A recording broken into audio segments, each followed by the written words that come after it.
Thomas the tank engine has worked his branch line for many years and knows it very well.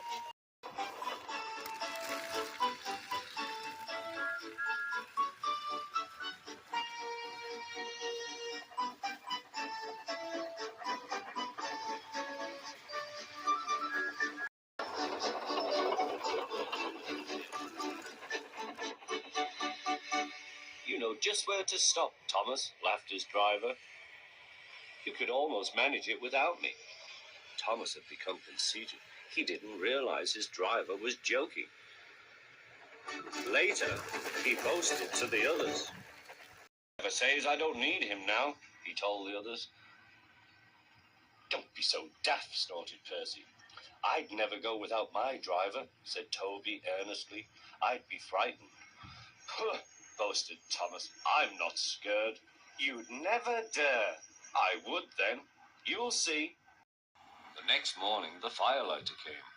Thomas drowsed comfortably as the warmth spread through his boiler. Percy and Toby were still asleep. Thomas suddenly remembered. Silly stick in the mud, he chuckled. I'll show them. Driver said I could manage without him. I'll just go out. Then I'll stop and wheesh. That'll make them jump. Thomas thought he was being clever. Really, he was only moving because a careless cleaner had meddled with his controls.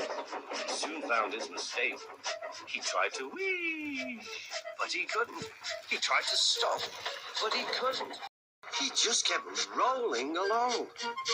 He didn't dare look at what was coming next. There was the station master's house. The station master was about to have breakfast. Horrors! Cried Thomas and shut his eyes. The house rocked. Broken glass tinkled. Plaster was everywhere. Thomas had collected a bush on his travels. He peered into the room through its leaves. He couldn't speak.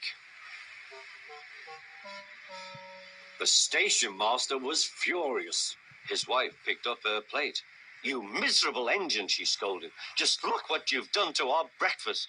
Now I shall have to cook some more. She banged the door. More plaster fell. This time it fell on Thomas.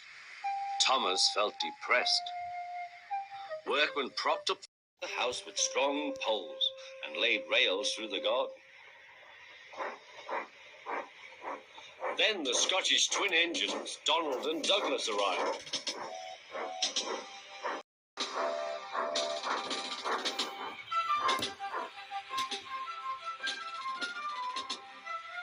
Don't abash yourself, Thomas. We'll soon have you back on the rails, they laughed.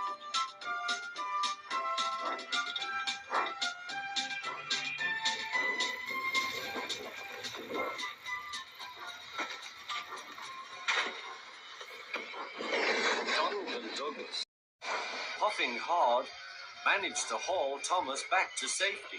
Bits of fencing, the bush, and a broken window frame festooned his front, which was badly twisted. The twins laughed and left him. Thomas was in disgrace. There were worse to come. You're in a lot of trouble, Thomas. I know, sir. I'm sorry, sir. Thomas's voice was muffled behind his bush. You must go to the works and have your front mended. It will be a long job. Yes, sir. Meanwhile, a diesel rail car will do your work. A diesel, sir? Thomas spluttered. Yes, Thomas. Diesels always stay in their sheds till they are wanted. Diesels never gallivant off to breakfast in station masters' houses.